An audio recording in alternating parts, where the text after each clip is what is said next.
নমস্কার। প্রথমেই বলি যে এখানে একটা কথা উঠলো সম্মান নিয়ে। আমি জানি না আরএসএস প্রধান মোহন ভাগবতের কাছে এই কথাটা বললে উনি কি উত্তর দেবেন, প্রথম।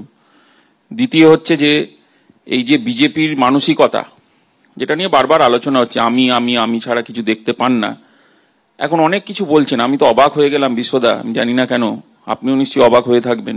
কনস্টিটিউশনকে যেভাবে প্রণাম করছেন, কনস্টিটিউশন বলে উঠছে যে এত বছর যা করলে এখন আমার কাছে এসেই মাথা ঝোঁকাতে হচ্ছে। অদ্ভুত লাগছে। প্রধানমন্ত্রী নরেন্দ্র মোদীর নাম, মোদী হয়তো মুমকিন হয় যিনি বলেছিলেন, 400 পারের কথা বলেছিলেন, এখন খুঁজে পাওয়া যাচ্ছে না। এই যে সরকার হয়েছে, তোমার কি মনে হয় না যে ওনার রেজিগনেশন দেওয়া উচিত? তার কারণ যে মানুষটা সমস্ত জায়গায়, কোথাও ইডি সিবিআই কে কাজে লাগানো থেকে শুরু করে বেকারত্বের কথা বলেন না, মণিপুরের মতন জায়গায় যান না, তিনি প্রধানমন্ত্রী হচ্ছেন। আবার 3.0 করে বিভিন্ন জায়গায় দেখানো হচ্ছে, মানুষের টাকায় কোটি কোটি টাকা খরচা করে সেখানে শপথ সভা হচ্ছে। অদ্ভুত লাগছে। রাহুল গান্ধী বলেছিলেন ডারোমাত, ভারত জোড়ো যাত্রা। ভারত জোড়োর পক্ষে ভোট হয়েছে, ভারত তোড়োর পক্ষে ভোটটা হয়নি, এটা নরেন্দ্র মোদী বুঝে গেছেন। ওই জন্য উনি হাম করছেন, সবাইকে নিয়ে চলার কথা বলছেন। কিন্তু বক্তব্য থাকে যে এনডিএ, যেটা নিয়ে বারবার করে আলোচনা হচ্ছে, এনডিএ শরিকরাই তো এনডিএর সাথে নেই। তোমাদের মনে নেই? তোমরা তো সাক্ষী নিজেরা, যারা প্রেস মিডিয়ার মানুষ। এনডিএ মিটিং আগে হয়েছিল, আমরা কি দেখেছি? ওই মোদীকেই দেখাচ্ছে। এনডিএ কে আছে কেউ নাম জানতো? কেউ জানতো না। ইন্ডিয়ার মিটিং হওয়ার পরে এনডিএর নাম শোনা যাচ্ছে, আমরা জানতে পারছি এনারা আছেন এনডিএতে। এতদিন আমরা কেউ জানতাম না। তৃতীয় কথা আমি তোমায় বলি, যে প্রধানমন্ত্রী নিজে বলছেন মহাত্মা গান্ধীকে কেউ নাকি জানতো না, হঠাৎ করে এখন মহাত্মা গান্ধীর কথা কেন মনে পড়ছেন? আচ্ছা, জওয়াহরলাল নেহরুর সাথে প্রধানমন্ত্রী নরেন্দ্র মোদী নাকি তুলনা করা হচ্ছে, এটা হাস্যস্কর বলে আমি অন্তত মনে করি। তার কারণ জওয়াহরলাল নেহরু এই মোদিজির মতন ভগবান রামকে রাজনীতির বাজারে নামাননি, এবং ভগবান রামকে আমরা পুজো করি, আমরা রাজনীতির অঙ্গ হিসেবে মনে করি না। আজকে ওই জন্য অযোধ্যার ফ্লাইটগুলো বন্ধ হয়ে যাচ্ছে, জানো তো? তার কারণ সেখানকার মানুষ বলছে যে আমাদের কাজ চাই, অর্থনীতি চাই, আমরা বেটার স্ট্যান্ডার্ড অফ লিভিং চাইছি। প্রেস বলছে যে প্রেসের নিজস্ব ফ্রিডম ইন্ডেক্স বাড়াতে চাইছে, এখানে আমরা দেখতে পাচ্ছি ক্রমশ কমছে, মানুষের বলার অধিকার কমে যাচ্ছে। এই জন্য রাহুল গান্ধী রাস্তায় নেমেই কথাটা বলেছিলেন। এবং আমি তোমায় বলি, যারা স্বপ্ন দেখেছিলেন কংগ্রেস মুক্ত ভারত, এত স্লোগান শুনলাম, আবার কেউ কেউ স্বপ্ন দেখেছিলেন কংগ্রেস মুক্ত পশ্চিমবঙ্গ, তারাও বুঝতে পারছেন যে 100 কোটি চেষ্টা করেও কংগ্রেসকে থামানো যায়নি। 11টা বিধানসভা এগিয়ে আছে। এত কথা বলেছিলেন, আর একটা বিধানসভায় বামরা এগিয়ে আছে। তাই আমরা মনে করি যে মানুষের যে দৈনন্দিনের লড়াই, আমরা হেরেছি ঠিকই, অধীর রঞ্জন চৌধুরী আমাদের প্রিয় সভাপতি, আমাদের নেতা হেরেছেন, কিন্তু আমরা হারিয়ে যাইনি। উনি যে ভোটটা পেয়েছেন, ওখানে পোলারাইজেশনের পলিটিক্স গুজরাট থেকে উড়িয়ে আনা হচ্ছে। যে প্রার্থী বলছেন ওখানকার, আমার বলতে কোনো দ্বিধা নেই, তিনি একজন সম্মানীয় ক্রিকেটার, আমি সম্মান করি, কিন্তু যখন উনি রাজনৈতিক ময়দানে নামছেন, যেরকম অভিজিৎ বাবুকে বিজেপি নামিয়েছেন, ঠিক সেইভাবে ইউসুফ পাঠান বলছে আমার তো ঘর এখানে নয়, ভাদোদারায় থাকবো। তাহলে মানুষকে তার এমপি সার্টিফিকেট নিতে এখন তার আইপিএল এর ময়দানে টিকিট কেটে নিতে যেতে হবে, যা অবস্থা। তাই রাজনৈতিক কর্মীদের ইভ্যালুয়েশন হওয়া দরকার, রাজনৈতিক নেতাদের ইভ্যালুয়েশন দরকার, এবং পশ্চিমবঙ্গের মানুষ আগামী দিনে ঠিক সেটা করবে বলে আমার ধারণা। ধন্যবাদ আশুতোষ। কংগ্রেস হেরেছে, কিন্তু হারিয়ে যায়নি, হারিয়ে যাবে না, এটা আশুতোষের বক্তব্য। সজল ঘোষ। আশুতোষের কথা যে টেনেই পেছন দিক থেকেই শুরু করি। হ্যাঁ, বলছে যে মোদিজি খালি আমি করেছে। কে বলছে? আশুতোষ। আশুতোষ তখন হয়তো ছোট ছিল, আর দলটা করেনি সেই সময়। আমরা জানতাম India's Indira, India's Indira, Indira's India. হ্যাঁ, বলছি। হ্যাঁ, তো যারা এই কথাগুলো বলতো, তারা আজকে আমিত্বের কথা বলছে। ইন্দিরার ভারত যারা বলে এসছে, তারা আমিত্বের কথা বলছে যে ধরুন রাহুল গান্ধী রাস্তায়, পশ্চিমবঙ্গের রাস্তায় দেখতে পেয়েছে? পশ্চিমবঙ্গের রাস্তাতে কখনো দেখতে পাই? আরে ভারতবর্ষ তো বুঝলাম রে ভাই, আগে তো নিজের ঘর বাঁচাও। আমি তোমার সময় কথা বলিনি। দেখুন, আমাদের রেজাল্ট খারাপ হয়েছে, সর্বোপরি আমাদের রেজাল্ট খারাপ হয়েছে, এই নিয়ে আমাদের খুব একটা বলার কিছু নেই। কিন্তু রেজাল্ট খারাপ আর ভোট খারাপ পেয়েছি, এই দুটোর মধ্যে অনেক তফাৎ।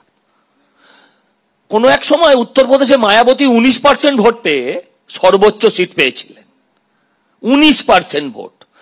আমরা এখানে গতবারের ভোট ধরে রাখার পরও 5 লাখ ভোট আমাদের বেড়েছে। আমাদের সিট কমে গেছে।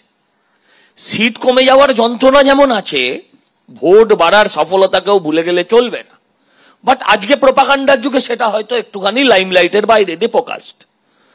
বলছে যে ধরুন যে আবার একই কথা, জোট তো ভালো জোট, খুব ভালো জোট হয়েছে। সিপিএম একই কথা বলছে যে ম্যায় করেছে মোদিজি, এখন হাম বলছে। কিন্তু আমি যদি প্রশ্ন করতে চাই, ভাই তোমরা কারা বলছো এই কথা? যারা পশ্চিমবঙ্গে 23টা বোধহয় প্রার্থী দিয়েছিল, না 25টা প্রার্থী দিয়েছিল, দুটো ছাড়া যারা সবকটায় জামানত খুইয়েছে। আমি বলবো সিপিএম এবং কংগ্রেসকে যদি তারা প্রকৃতভাবে তৃণমূল বিরোধী হয়, তাহলে 2-4 বছর তারা রেস্ট নিক। তাদের কথা মানুষ শোনেনি, যে কথাটা আজ শোনেনি সে কথা কালও শুনবে না, এটা মাথায় নিতে হবে। আমি বলি এইভাবে ভোট কেটে তৃণমূলকে জিতিয়ে আসলে যে ইন্ডিয়া জোটকে শক্তিশালী করতে চায়। দেখুন, রাজনীতিতে সবসময় জোট বেঁধে ভোট দেওয়া মানেই জোট করা নয়, কখনো কখনো নিজেদের নাক কেটে বিজেপিকে হারানোটাও জোটের খেলা। এই খেলাটার কথা মাথায় রেখে ওরা খেলেছে এখানে। আপনি আমাকে বলুন না, বলছে যে ইন্ডিয়ার বিরাট সাফল্য। আচ্ছা, পশ্চিমবঙ্গে আমরা দাঁড়িয়ে আমরা কোথায় INDIA বা ইন্ডিয়া অ্যালায়েন্সকে কোথায় দেখতে পেলাম? আমরা তো সেখানে কোথাও দেখতে পেলাম না।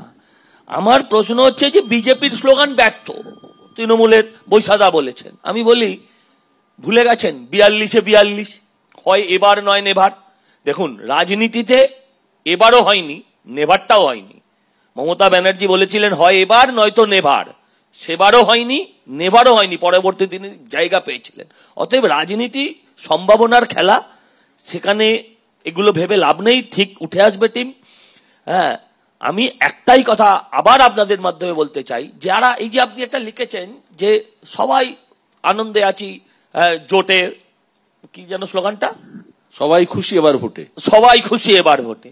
না, যদি সত্যিই বলেন যে না আমরা আশানুরূপ ফল করতে পারিনি, কিন্তু এটাও ঠিক যে নরেন্দ্র দামোদর মোদী যদি আজকে এই মুহূর্তে ভারতবর্ষের প্রধানমন্ত্রীত্বের আসনে না বসতেন বা না বসেন, তাহলে আগামী দিনের ভারতবর্ষের চেহারাটা অত্যন্ত অন্ধকারময় হবে, এটা বিরোধীরাও জানে। ধন্যবাদ সজল।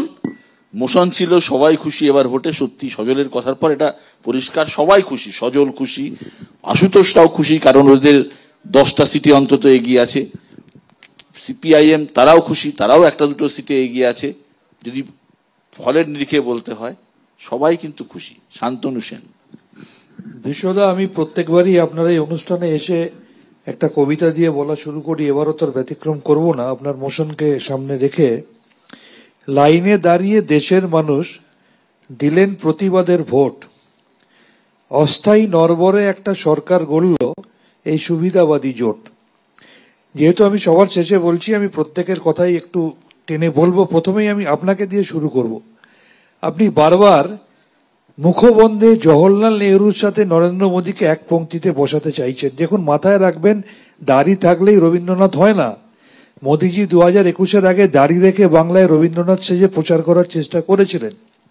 আর আপনাকে একটু বলে দিই বিনয়ের সাথে, জওহরলাল নেহরু 3 বার না, তিনি 4 বার প্রধানমন্ত্রী হয়েছেন। 52 সালের লোকসভার আগেও, ওই ইন্টারিম পিরিয়ড 1947 সালে স্বাধীনতার পরেও তিনি প্রধানমন্ত্রী ছিলেন। বিজেপির প্রতিনিধি প্রণয়বাবু বলেছেন যে জোটের ধর্ম, আমি স্মরণ করিয়ে দিই, বাজপেয়ীর জোট আর মোদীজির জোট এক নয়। আর এই বাজপেয়ীজি নরেন্দ্র মোদীকে রাজধর্ম পালন করতে বলেছিলেন, এটা বোধহয় ওনারা ভুলে গেছে। আজকে তিনি NDA সরকারের বড় বড় কথা বলছেন। এই নির্বাচনে নরেন্দ্র মোদী যতগুলো সভা করেছেন, একটা সভার অডিও ক্লিপিং আপনি দেখান যেখানে বলেছে আপকি বার NDA সরকার, প্রত্যেকবার আপকি বার মোদী সরকার, মোদী হ্যাঁ তো মুমকিন হ্যাঁ। তিনি তো নিজেকে দলের ঊর্ধ্বে নিয়ে চলে গিয়েছিলেন। আজকে উপায় নেই, সেই নরেন্দ্র মোদীকে যখন বিহারে নীতিশ কুমার আসছে, নরেন্দ্র মোদী প্রধানমন্ত্রী থেকে উঠে চেয়ার ছেড়ে দাঁড়াচ্ছেন, নীতিশ কুমারকে পাশে বসাচ্ছেন, তারপর নিজে চেয়ারে বসছেন। এর থেকে দুঃখের আর কিছু হয় না। আজকে পশ্চিমবঙ্গের কথা বলছেন। 2011 সালে মমতা বন্দ্যোপাধ্যায় তৃণমূল কংগ্রেস একক শক্তিতে 184টা আসন পেয়েছিল। তৃণমূলের হাত ধরে সেই সময় সাইনবোর্ড হয়ে যাওয়া কংগ্রেস বেঁচে গিয়েছিল। কংগ্রেসের হাত ধরে তৃণমূলকে সরকার গড়তে হয়নি। আজকে উনি বলছেন যে রাজ্যের সাথে কেন্দ্রের সম্পর্ক নাকি ভালো হওয়া উচিত। বিগত 10 বছরে যুক্তরাষ্ট্রীয় পরিকাঠামোকে যারা ভেঙে তছনছ করে দিল, যারা বাংলা থেকে 4,60,000 কোটি টাকা ট্যাক্স নিয়ে গিয়ে 1,60,000 কোটি টাকা দেয় না, যারা বিরোধী শাসিত রাজ্যগুলোকে বৃদ্ধাঙ্গুষ্ঠ দেখায়, তাদের মুখে আজকে যুক্তরাষ্ট্রীয় পরিকাঠামোর কথা। আমার সিপিএম এর বন্ধু কৌস্তব বলছিলেন যে তারা খুব খুশি। আমি আবার স্মরণ করিয়ে দিই, এই লোকসভা নির্বাচনে তারা 29টা আসনে প্রার্থী দিয়েছিল, 27টা আসনে তাদের জামানত জব্দ হয়েছে। আর কৌস্তব ভাইকে বলি, মোদিজি এখন শিফট করেছেন, তিনি আর জয় শ্রীরাম বলছেন না, তিনি তো বায়োলজিক্যাল প্রোডাক্ট নন, তিনি নাকি ওপর থেকে স্পিরিচুয়ালি প্রডিউসড হয়েছেন। তিনি আজকাল ওই উড়িষ্যার যে আমরা যাকে প্রণাম করি সেই মহাপ্রভু জগন্নাথ দেব, তিনি নাকি মোদিজির ভক্ত। এখন মোদিজি জয় শ্রীরাম থেকে জয় জগন্নাথে নেমে এসেছেন। আর যে কথা আমি আপনাদের বলবো, সিপিএম এর পার্টি অফিস খুলে দেবো যদি আমরা ভোটে জিতে যাই, কে বলেছে? কুচবিহারের বিজেপির প্রার্থী বলেছে। এর থেকে সহজে অনুমান করা যায়। আর আশুতোষ বলছিলেন যে কংগ্রেস মুক্ত বাংলা, আমরা এই অধীর চৌধুরী নেতৃত্বাধীন কংগ্রেসের কথা আবার বলছি। ইলেকশন কমিশন অফ ইন্ডিয়া যদি বিজেপিকে সহযোগিতা না করত, আর অধীর চৌধুরীর নেতৃত্বাধীন কংগ্রেস সিপিএম এর সাথে হাত মিলিয়ে যদি বিজেপিকে অক্সিজেন না দিত, তাহলে বিজেপির আসন সংখ্যা 2 থেকে 3টে হতো কিনা সন্দেহ।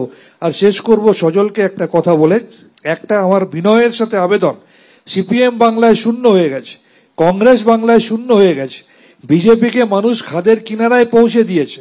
তারপর যেভাবে তোমাদের গোষ্ঠীদ্বন্দ্বের মুসল পর্বটা শুরু হয়েছে, সখাত সলিলে তোমরা যদি ডুবে যাও, 2026-এ আমরা লড়াই করব যখন 250টা সিট নিয়ে মমতাদিকে চতুর্থবার মুখ্যমন্ত্রী করার জন্য। তার আগে তোমাদের দলটা অন্তত টিকিয়ে রাখো, এটা আমার করজোরে বিজেপির কাছে অনুরোধ। ধন্যবাদ। দল টিকিয়ে রাখো সজল। হ্যাঁ, বলবে দল টিকিয়ে রাখো, এটা কিন্তু করজোরে ইয়ে। কিন্তু একটা কথা না বলে পারবো না শান্তনুদা, সেটা হচ্ছে জওহরলাল নেহরু অবশ্যই নির্বাচিত প্রধানমন্ত্রী 3বারই হয়েছিলেন, 47 থেকে 52। দেশে তো কোনো নির্বাচন হয়নি, প্রথম নির্বাচন 52 সালে। সুতরাং সেই অর্থে আমরা বলেছি। হ্যাঁ, কি বলছি না, খুব ভালো বললেন যে রাজ্য কেন্দ্র সম্পর্ক ভালো হওয়া উচিত, প্রণয়দা বলেছিল বলে।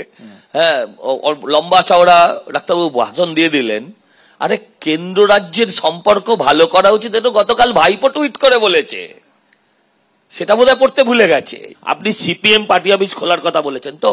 আমি শুনছি, আমারটাও শুনতে হবে। শুনবো, কেন শুনবো না? আমি কি আপনার মতো অসহিষ্ণু নাকি? বলুন। আমি বলছি শুনুন, আমি একজন মানে পার্টির প্যানেলিস্ট হিসেবে আমি দায়িত্ব নিয়ে বলছি, বিজেপি যদি ক্ষমতায় আসে সব পার্টির পার্টি অফিস খোলা হবে।